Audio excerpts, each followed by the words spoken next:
Hello दोस्तों, मैं सुप्रिया आप सभी को Supriya education hub YouTube channel पे स्वागत करती हूँ। आज के वीडियो में हम लोग क्या देखेंगे, जैसा कि आप सभी को पता है कि अभी हम लोग क्वेश्चन बैंक का सॉल्यूशन कर रहे हैं पेपर 7 का। पेपर 8 हम लोग कंप्लीट कर चुके हैं। पेपर 8 में मैं आप लोग को न्यूमेरिकल एनालिसिस पढ़ाई हूँ। अगर आप लोग वो वीडियो नहीं देखे हैं तो जाइए चैनल पे, चैनल के प्लेलिस्ट सेक्शन में आप लोग वहाँ से देख सकते हैं। ठीक है, आप लोगों को अच्छे तरीके से दिख रहा होगा, मुझे लग रहा है जैसे। तो ठीक है, हम लोग इस वीडियो में क्या बात करेंगे। अभी हम लोग ये क्वेश्चन कंप्लीट कर चुके हैं, इसको भी कर चुके हैं, इसको भी कर चुके हैं, इसको भी कर चुके हैं। आज हम लोग क्या चारपीट मेथड पढ़ने वाले हैं। क्या पढ़ने वाले हैं? चारपीट मेथड पढ़ने वाले हैं। देखिए, चारपीट मेथड से क्वेश्चन बनाना बहुत ही ईजी है। और जब भी कोई भी फॉर्मूला काम नहीं करता है तो फिर हम लोग को लास्ट में चारपीट मेथड का ही सहारा लेना पड़ता है क्वेश्चन को सॉल्व करने के लिए। ठीक है, तो आज हम लोगों को इसमें देखिए एक्सप्लेन करना है, मतलब आप लोगों को इसमें है ना डेरिवेशन है, तो इसको बहुत ही अच्छे तरीके से समझिएगा। ऐसे थोड़ा लेंदी है लेकिन ईजी है। ठीक है, लेकिन ये लेंदी है, मैं पहले ही बता देती हूँ, तो समझने में आप लोगों को थोड़ा दिक्कत होगा। हो सकता है कि आप लोग को 2 या 3 बार वीडियो को देखना पड़े, उसके बाद समझ में आएगा, लेकिन समझ में आ जाएगा। ठीक है, फिर जो बी नंबर है ना वो इसी का स्पेशल केस है। ठीक है, तो ये इसमें उतना दिक्कत नहीं होगा, जो दिक्कत होगा वो थोड़ा बहुत इसी में होगा। फिर तो हम लोग का ये 12 नंबर कल करेंगे, फिर हम लोग का कंप्लीट हो जाएगा। आज 11 का ए और बी करते हैं, तो चलिए हम लोग इसको प्रूव करना स्टार्ट करते हैं। ठीक है, तो आज क्या करने वाले हैं, हम लोग चारपीट मेथड का प्रूफ करने वाले हैं। तो चलिए देखिए क्या है। सबसे पहले हम लोग क्या करेंगे, सबसे पहले हम लोग एक जनरल इक्वेशन मान लेंगे। ठीक है, तो let the general partial differential equation of first order but of any degree. मतलब आप लोगों को जो ये चारपीट मेथड है वो किसके लिए है? चारपीट मेथड सिर्फ फर्स्ट ऑर्डर के लिए है। ऑर्डर डिग्री क्या होता है? देखिए, ऑर्डर डिग्री क्या होता है, अगर एक बार डिफरेंशिएट किया जाता है ना किसी टर्म को, तो वो उसका एक ऑर्डर हुआ, 2 बार करेंगे तो 2 ऑर्डर हो जाएगा। और वो जो हम लोग का उसमें मैक्सिमम डेरिवेटिव रहता है तो उसका जो पावर होता है ना वो हम लोग का क्या कहलाता है? डिग्री कहलाता है। तो हम लोगों को एक इक्वेशन मानना है जो कि फर्स्ट ऑर्डर का है। ठीक है, चारपीट मेथड किसके लिए है? फर्स्ट ऑर्डर के लिए। तो let the general partial differential equation of first order but of any degree with 2 independent variable. ठीक है, जिसमें हम लोग का 2 इंडिपेंडेंट वेरिएबल होगा। इंडिपेंडेंट वेरिएबल वो होता है जो किसी दूसरे जैसे देखिए, अगर आप लोगों को यहाँ पे एफ ऑफ एक्स है, ठीक है, y बराबर एफ ऑफ एक्स है। ठीक है, तो यहाँ पे एक्स हम लोग का इंडिपेंडेंट है, एक्स हम लोग कुछ भी ले सकते हैं, एफ ऑफ 1, एक्स ऑफ 2, और y डिपेंडेंट है, वो एक्स पे डिपेंड करेगा। अगर 1 लेंगे तो हम लोग का y कुछ और आएगा, 2 लेंगे तो कुछ और आएगा। तो वो जो एक्स होता है ना ये हम लोग का इंडिपेंडेंट होता है और ये हम लोग का क्या होता है? डिपेंडेंट वेरिएबल होता है।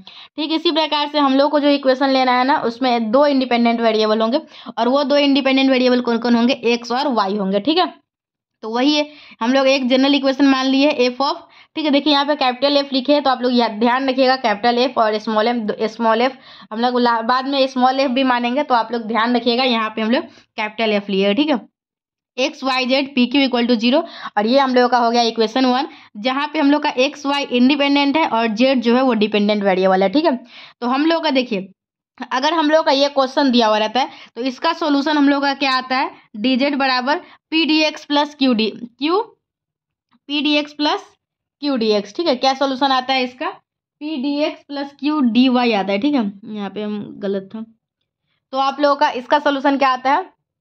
P D X plus Q Y. चलिए अभी यहाँ तक मैं आप लोगों को समझाई हूँ ना, यहाँ तक फिर से समझा देते हैं। हम लोग आज चारपीट मेथड पढ़ रहे हैं। चारपीट मेथड किसके लिए है? चारपीट मेथड फर्स्ट ऑर्डर के लिए है।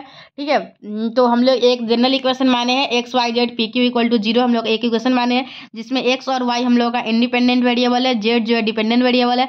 अगर ये कंडीशन ये होता है ना, आप लोगों का कोई ये इक्वेशन है जिसमें X Y Z P Q सारे के सारे टर्म दिए गए हुए हैं, तो आप लोग का जो इसका सॉल्यूशन होता है, जब हम लोग चारपीट मेथड लगाए क्वेश्चन को सॉल्व करेंगे तो उसका आंसर हम लोग लिखते हैं D Z equal to P D X plus Q D Y. बस हम लोग किसी ना किसी तरीके से पी और डी हम लोग को निकालना होता है। और पी और डी कैसे निकालते हैं, देखिए ये तो एक्सप्लेनेशन है, मतलब इसमें तो आप लोगों को डिराइव करके दिखाऊंगी। लेकिन अगर आप लोग कोई क्वेश्चन सॉल्व करते हैं जिसमें चारपीट मेथड के द्वारा आप लोग को उस क्वेश्चन को सॉल्व करने के लिए बोला जाएगा ना, तो आप लोग क्या कीजिएगा, ध्यान से सुनिए। तो पी क्यू निकालने के लिए हम लोग ऑक्सिलरी इक्वेशन लिखेंगे। ठीक है, जो ऑक्सिलरी इक्वेशन लिखते हैं ना तो उसी का डिराइव हम लोग इसमें कर रहे हैं। ठीक है, तो देखिए अब हम लोग का क्या है, now our aim is to find P and Q, we will put the value of P and Q in equation 2 and then integrate. तो हम लोग पी और क्यू का वैल्यू फाइंड करेंगे और इस इक्वेशन में रखेंगे और उसको इंटीग्रेट कर देंगे और हम लोग का क्वेश्चन सॉल्व हो जाएगा। ठीक है, चलिए अब देखिए, by integrating we will get the complete integral of P D. Integrate करने के बाद हम लोग को कंप्लीट सॉल्यूशन आ जाएगा उस क्वेश्चन का। ठीक है, तो चलिए अब हम लोग डिराइव करने की तरफ मूव करते हैं। तो लेट अस एज्यूम दैट, तो चलिए अब हम लोग एक नया फंक्शन मानने, ठीक है। तो let us assume that F X Y Z P Q equal to 0, ठीक है। और इसको इक्वेशन हम लोग क्या मान लिए, 3 मान लीजिए। चलिए मैं आप लोगों को एक बात बताती हूँ, अगर आप लोगों का कोई भी इक्वेशन दिया हुआ है, ठीक है, जैसे x + 2y = 3 दिया हुआ है और आप लोगों को इसमें से बोला जा रहा है x और y का वैल्यू निकाले, तो क्या आप लोग एक इक्वेशन से 2 वेरिएबल है, ठीक है, और एक इक्वेशन है, तो क्या वैल्यू निकाल सकते हो?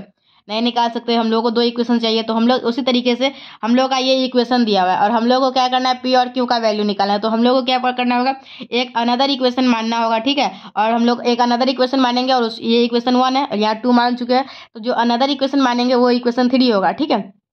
इक्वेशन 1 और इक्वेशन 3 को सॉल्व करके हम लोग क्या करेंगे, पी और क्यू का वैल्यू निकालेंगे, ठीक है। चलिए देखिए अब वही हम लोग तो कैसे निकालेंगे वैल्यू, ये भी मैं आप लोगों को बताऊंगा धीरे धीरे, आराम आराम से देखिए। लेट अस अज्यूम दैट, हम लोग एक इक्वेशन मान लिए, तो अब हम लोग क्या करेंगे, be another relation which will gives the value of P and Q after solving 1 and 3, ठीक है। जो हम लोगों का पी और क्यू का वैल्यू देगा कब, जब 1 और 3 को हम लोग साथ में सॉल्व करेंगे, तो ठीक है। शायद मोबाइल थोड़ा सा टेढ़ा है, जस्ट वेट। हाँ अब एकदम बिल्कुल सही है, ठीक है। तो हम लोगों का यहाँ तक आप लोगों का समझ में आ गया। देखिए ये मैं आप लोग को बोर्ड पे भी पढ़ा सकती थी, लेकिन बोर्ड पे पढ़ाती तो मैं लिखने का जो मैं बोलती ना उस टाइप से लिखती, तो उतना अच्छे तरीके से आप लोगों को लिखा हुआ नहीं मिलता जो आप लोग एग्जामिनेशन में डायरेक्ट लिख सकते हैं। इसलिए मैं ऐसे बता रही हूँ ताकि आप लोग एग्जामिनेशन में डायरेक्ट यही पूरा लिख के आ सकते हैं। अब हम लोग को क्या करना है, ध्यान से समझिए।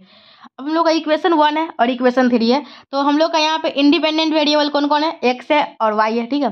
तो हम लोग इक्वेशन 1 को क्या करेंगे, देखिए ध्यान से समझिए।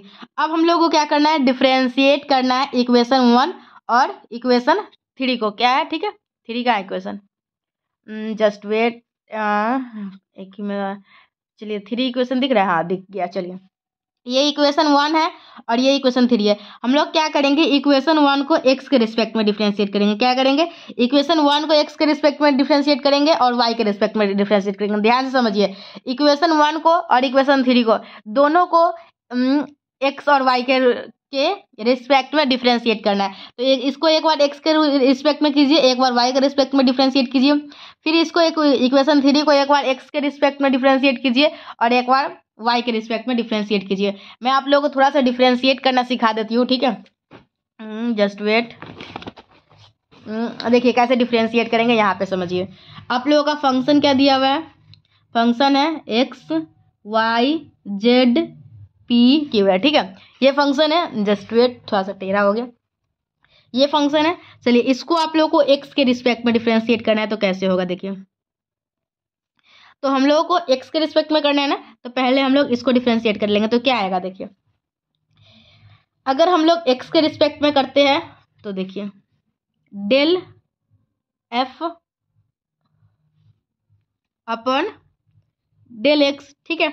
अब हम लोग क्या करेंगे, y के रिस्पेक्ट में करेंगे। देखिए इसमें अब चैन रूल लगा के हम लोग पूरा का करेंगे ना x, तो देखिए यहाँ जब हम लोग पार्शियल डिफरेंशिएट करते हैं ना, ठीक है, अगर पार्शियल डिफरेंशिएट करते हैं तो x के रिस्पेक्ट में कर रहे हैं, तो बाकी सबको तो हम लोग y को क्या मानेंगे, कांस्टेंट मानेंगे, तो इसका हम लोग का 0 हो जाएगा। फिर अब हम लोग z का रिस्पेक्ट करेंगे, z का डिफरेंशिएट करेंगे, ठीक है। तो इसको हम लोगों को z का करना है ना, तो इसको हम लोग को क्या करना है, x के रिस्पेक्ट में करना है। तो देखिए क्या करेंगे, देखिए यहाँ पे हम लोग मैं फिर से कर रही हूँ, ठीक है, थोड़ा सा यही पेन रहने देते हैं। देखिए डेल f है, हम लोग को क्या करना है, इसको डिफरेंशिएट करना है, ठीक है। तो सबसे पहले हम लोग को x के रिस्पेक्ट में करेंगे, हम लोग मतलब x के रिस्पेक्ट में कर रहे हैं ना, ध्यान से समझिए नहीं तो फिर दिक्कत होगा। तो देखिए यहाँ पे क्या है, डेल f अपन डेल x। हम लोग y के रिस्पेक्ट में करेंगे फंक्शन को, तो अगर हम लोग तो देखिए हम लोग क्या कर रहे हैं, x के रिस्पेक्ट में कर रहे हैं, तो x के अलावा बाकी सभी टर्म क्या होगा, हम लोग का कांस्टेंट होगा और कांस्टेंट का डिफरेंशिएशन क्या होता है, 0 होता है। अब हम लोग क्या किया, किसके x के रिस्पेक्ट में कर लिए इस फंक्शन को डिफरेंशिएट, y तो कांस्टेंट हो जाएगा और z का क्या हो जाएगा, देखिए डेल f अपन डेल z। हम लोग किसके रिस्पेक्ट में कर रहे हैं, x के रिस्पेक्ट में कर रहे हैं ना, हम लोग जो पूरे फंक्शन को डिफरेंशिएट कर रहे हैं किसके रिस्पेक्ट में कर रहे हैं, x के रिस्पेक्ट में। ये टर्म आप लोगों को 0 कैसे लिखे वो नहीं समझ में आया होगा। देखिए एक बार अच्छे से थोड़ा सा ध्यान से समझिएगा, अगर आप लोगों को नहीं समझ में आ रहा होगा। ये फंक्शन दिया हुआ है, हम लोगों को क्या करना है, ये इक्वेशन 1 है, हम लोगों को क्या करना है, इस फंक्शन को x के रिस्पेक्ट में डिफरेंशिएट करना है। तो ये पूरे फंक्शन को x के रिस्पेक्ट में कर दिए, ठीक है। अब हम लोग देखिए यहाँ पे क्या है, y को करना है x के रिस्पेक्ट में। तो देखिए अगर हम लोग यहाँ जो फंक्शन दिया हुआ है वाई के टर्म में और एक्स के रिस्पेक्ट में करना है ना, तो हम लोग जिसके पार्शियल डिफरेंशिएट करते हैं ना, तो हम लोग जिसके रिस्पेक्ट में करते हैं डिफरेंशिएशन, उसके अलावा जो टर्म होता है ना वो हम लोग का 0 होता है। ठीक है, अब हम लोग का ये फंक्शन है, ठीक है, ये फंक्शन है। अब हम लोग किसके कर रहे हैं, एक्स के रिस्पेक्ट में करना है इसको, तो हम लोग को देखिए यहाँ पे डेल जेड अपन क्या आ जाएगा, डेल एक्स आ जाएगा। ठीक है, चलिए अब हम लोग का क्या आ जाएगा, अब हम लोग डेल एफ करेंगे किसके रिस्पेक्ट में, अब हम लोग एक्स के रिस्पेक्ट में, यहाँ पी है तो ये आप लोग का क्या आ जाएगा पी, और ये हम लोग का एक्स हो जाएगा। अब हम लोग का यहाँ पे क्यू है तो ये क्या हो जाएगा डेल एफ अपन किसके रिस्पेक्ट में जाएगा, क्यू के रिस्पेक्ट में, तो ये डेल क्यू अपन डेल एक्स आ जाएगा। ठीक है, तो ये आप लोगों का क्या रहा, एक्स के रिस्पेक्ट में हम लोग ऐसे डिफ्रेंशिएट करेंगे। हम लोग को इसको क्या करना होगा फिर, अब ये हम लोग निकाले हैं del F upon del x. अब हम लोग क्या करना होगा, इस इक्वेशन को y के रिस्पेक्ट में भी डिफरेंशिएट करना होगा। ठीक है, तो इक्वेशन 1 को करेंगे तो एक इक्वेशन ये बनेगा, और फिर इसको y के रिस्पेक्ट में करेंगे तो एक इक्वेशन ये बनेगा। फिर हम लोग का एक अनदर इक्वेशन क्या था, X Y Z P Q, तो इसको हम लोग x के रिस्पेक्ट में डिफरेंशिएट करेंगे तो एक इक्वेशन बनेगा, और एक हम लोग इसको y के रिस्पेक्ट में करेंगे तो एक इक्वेशन बनेगा। तो टोटल 4 इक्वेशन बनेगा। तो चलिए वही चारों को अब मैं आप लोगों को दिखा देती हूँ। डिफरेंशिएट करना कैसे, वैसे आराम से मैं बहुत अच्छे तरीके से समझा दी हूँ। तो इक्वेशन 1 को हम लोग एक्स के रिस्पेक्ट में डिफरेंशिएट करेंगे तो हम लोग को क्या निकल के आ जाएगा, एक्स के रिस्पेक्ट में डिफरेंशिएट करते हैं del F upon del x, ये आ जाएगा। और देखिए डेल जेड अपन डेल एक्स जो है ना, del F upon del Z अपन डेल एक्स वो पी के बराबर होता है। ठीक है, तो इस बात को आप लोग ध्यान रखिएगा। तो डेल जेड अपन डेल एक्स के जगह पे हम लोग पी रख देंगे, और ये हम लोग का इक्वेशन आ गया 4। अब हम लोग क्या करेंगे, इक्वेशन जो 3 है ना उसको भी एक्स के रिस्पेक्ट में डिफरेंशिएट कर लेते हैं। दोनों को एक्स के रिस्पेक्ट में एक साथ कर लेते हैं, फिर वाई के रिस्पेक्ट में एक साथ कर लेंगे। ठीक है, किसी भी तरीके से कर सकते हैं, वो आप लोग की मर्जी है, उसकी में टेंशन नहीं है।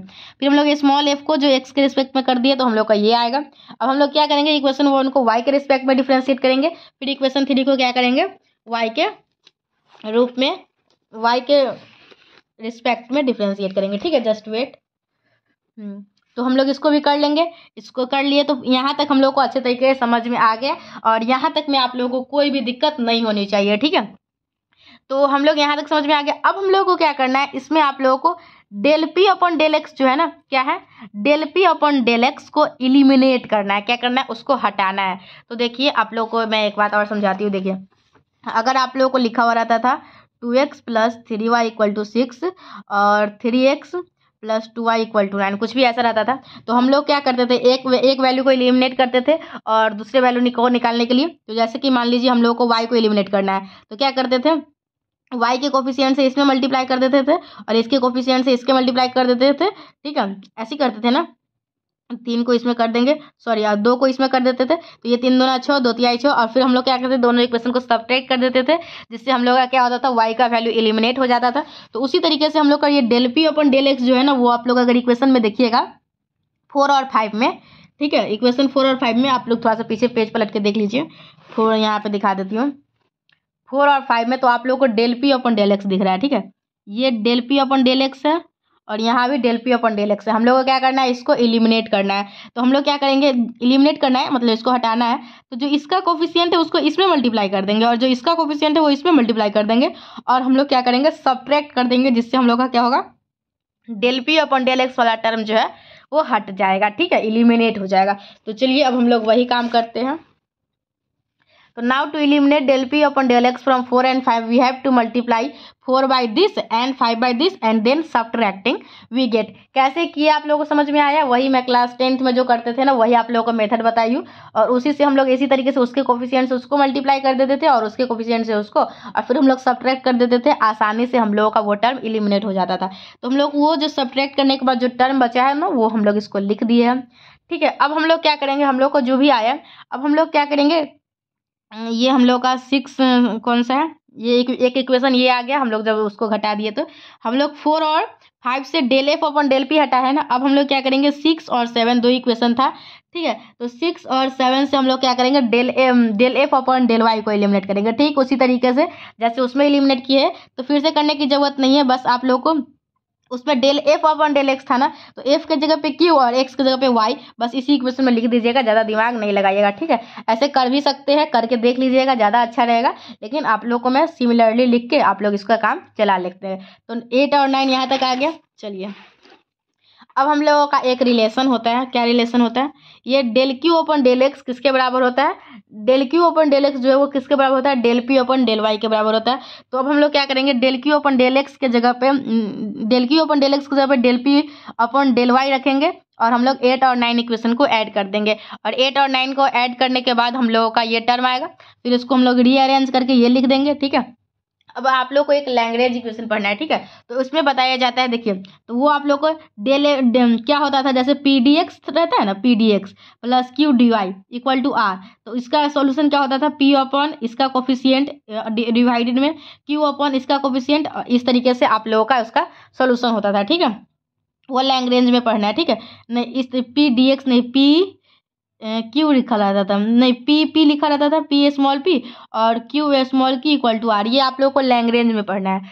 क्या होता है, बस सीधा समझिए, ज़्यादा दिमाग नहीं लगाइए। ये del P upon del F है ना, तो इसके जो ब्रैकेट में है ना वो इसके डिवाइड में जाएगा, फिर इसका जो ब्रैकेट में इसके साथ जो ब्रैकेट में वो इसके डिवाइड में जाएगा, इसके साथ जो ब्रैकेट में वो इसके डिवाइड में जाएगा, इसके साथ जो ब्रैकेट में वो इसके डिवाइड में जाएगा, इसके साथ जो ब्रैकेट में वो इसके साथ इसके डिवाइड में जाएगा। और हम लोग का वही उसका क्या होगा, कॉरस्पॉन्डिंग इसका ऑक्सिलियरी इक्वेशन होगा। तो हम लोग इस टाइप से उसका ऑक्सिलियरी इक्वेशन लिखते हैं। और ये जो ऑक्सिलियरी इक्वेशन लिखे हैं ना, ये आप ऐसे तो पूरा डेरिवेशन ही याद रखना है, और ये ऑक्सिलियरी इक्वेशन आप लोग को अच्छे तरीके से याद रखना है। आप लोग याद करने का कोई भी ट्रिक बना सकते हैं आप लोग अपने अपने हिसाब से, ठीक है, लेकिन किसी भी तरीके से याद करना है। ये पी है del D P upon del F upon del X और P into del F upon del Z, D Q equal to del F upon del Y, Q into del F upon del Z, ठीक है। और फिर ये दोनों minus में है और भी है थोड़ा सा, और ये डेल डी ऑफ एक्स है, ठीक है, D X minus del F upon del P और D Y upon del F upon del Q और डी एफ इक्वल टू 0। ये आप लोग का ऑक्सिलरी इक्वेशन है जो कि आप लोग को अच्छे तरीके से याद रखना है। क्वेश्चन को सॉल्व जब हम लोग करेंगे ना तो उसका हम लोग यूज करेंगे। तो देखिए, ये मैं पहले से आप लोग को लिख के आई थी, इसलिए आप लोग को 16 मिनट में मैं एक्सप्लेन कर पाई, 16-17 मिनट में, नहीं तो ये आप लोग को 1 घंटा लग जाता है एक्सप्लेन करने में, फिर भी आप लोग को पता नहीं हो पाता या नहीं। चलिए देखिए, अब हम लोग का क्या है, दूसरा question, apply Charpit method to find complete integral this. तो हम लोग को चारपिट मेथड लगा के इसको सॉल्व करना है। तो इसमें देखिए, हम लोग जो अभी पढ़े हैं वो X Y Z P Q सभी के लिए पढ़े, और इसमें कैसे पी क्यू के लिए, तो चलिए इसका डेरिवेशन हम लोग कर लेते हैं, ठीक है। तो इसको हटाइए, इसका अब कोई काम नहीं है। अब चलिए इस क्वेश्चन को हम लोग क्या करते हैं, सॉल्व करते हैं। एफ ऑफ पी की इक्वल टू 0 इक्वेशन 1 है, और ये चारपिट इक्वेशन से हम लोग का ये आता है। चारपिट इक्वेशन से अभी डिराइव किए, उसका ऑक्सिलरी इक्वेशन क्या आता है ये। अब हम लोग को क्या करना है, देखिए ये फंक्शन है ना, इस फंक्शन को अगर हम लोग एक्स के रिस्पेक्ट में डिफरेंशिएट करेंगे तो क्या आएगा, इसमें एक्स वाला टर्म नहीं है तो 0 आएगा, और जेड के रिस्पेक्ट में करेंगे तो क्या आएगा, 0 आएगा, क्योंकि उस वाला टर्म ही नहीं है। तो हम लोग देखिए, तो डी पी अपन क्या आ जाएगा, 0 आ जाएगा। और हम देखिए, हम लोग का एक कंप्लीट सोल्यूशन इसका यही होता है, P D X plus Q D Y, ठीक है। अभी हम लोग चारपिट इक्वेशन में पढ़ाई हूँ, आप लोग अच्छे तरीके से याद होगा, चारपिट इक्वेशन यही सॉल्यूशन होता है उसका, ठीक है। तो हम लोग को पहले देखिए दो को कंपेयर करके हम लोग पहला दूसरा कंपेयर करके क्या करेंगे, पी का वैल्यू निकालेंगे। तो पहला दूसरा कंपेयर करके क्या आया, D P equal to D P upon 0 equal to D Q upon 0। तो यहाँ से हम लोग इंटीग्रेट करेंगे तो डी पी इक्वल टू क्या आया, 0, और 0 का इंटीग्रेशन क्या होता है, कांस्टेंट, तो यहाँ से पी इक्वल टू ए आ गया। अब हम लोग क्या करेंगे, हम लोग का जो इक्वेशन दिया हुआ है ना, तो पी का वैल्यू रख देंगे उसमें, और हम लोग उससे क्यू का वैल्यू निकाल लेंगे। तो यहाँ से क्यू का कोई वैल्यू आ जाएगा फाई ऑफ ए, और हम लोग का इसका पी का वैल्यू आ चुका है, क्यू का वैल्यू आ चुका है, तो बस उसका वैल्यू रख के इंटीग्रेट कर दीजिए और बस आप लोग का क्वेश्चन तैयार है। D Z equal to P D X plus Q D Y, तो हम लोग का यहाँ से पी ए आ जाएगा, मतलब कि पी ए है और क्यू क्या है, फाई ऑफ ए, और हम लोग ए का इंटीग्रेशन क्या है, डी जेड का इंटीग्रेशन जेड हो जाएगा, ए कांस्टेंट है और इसका इंटीग्रेशन एक्स हो जाएगा, फाई ऑफ ए, और डी इसका इंटीग्रेशन क्या हो जाएगा, वाई हो जाएगा, और प्लस सी हो जाएगा। तो इस तरीके से हम लोग का ये भी क्वेश्चन कंप्लीट होता है। तो चलिए मैं क्वेश्चन में थोड़ा सा टिक लगा लेती हूँ। 11 का ए, 11 का बी कंप्लीट है। कल हम लोग 12 नंबर क्वेश्चन कर लेंगे, या फिर हो सके तो आज ही आप लोगों को रात में 10 बजे तक ये 11 का 12 नंबर जो क्वेश्चन है ना, रात में 10 बजे या फिर हो सका 12 बजे या 1 बजे आप लोगों को ये 12 नंबर क्वेश्चन का भी सोल्यूशन मिल जाएगा, या फिर हो सके कल सुबह में डाल दूंगे, ठीक है। काहे उतना टेंशन, कल सुबह में आप लोगों को 7 AM में ये 12 नंबर क्वेश्चन का सोल्यूशन आप लोगों को देखने को मिल जाएगा। तो इस तरीके से हम लोग का 2020 कंप्लीट हो जाएगा। तो फिर आप लोग मुझे कमेंट में बताइएगा, कि आज ही कमेंट में बता दीजिए, ठीक है। 2020 का डिफरेंशियल इक्वेशन कर लिए, अब आप लोगों को कौन से ईयर का डिफरेंशियल इक्वेशन करना है, ठीक है, कमेंट में बताइए। तब तक हम लोग मिलते हैं नेक्स्ट वीडियो में। Till then bye and thank you and thanks for watching my video. I hope आप लोगों को आज का क्लास समझ में आया गया होगा। और आज की क्लास से पीछे भी जितने भी क्लासेज क्लासेज हो गए वो सारे के सारे क्लासेस समझ में आ रहे होंगे। अगर कोई भी शिकायत, शिकवा, गिला शिकवा है तो मुझे कमेंट में बताइए। अगर मेरे से हो सके तो मैं उसको दूर करने की कोशिश करूँगी। ठीक है, मिलते हैं नेक्स्ट वीडियो में। Till then bye and thank you and thanks for watching my video. Thank you.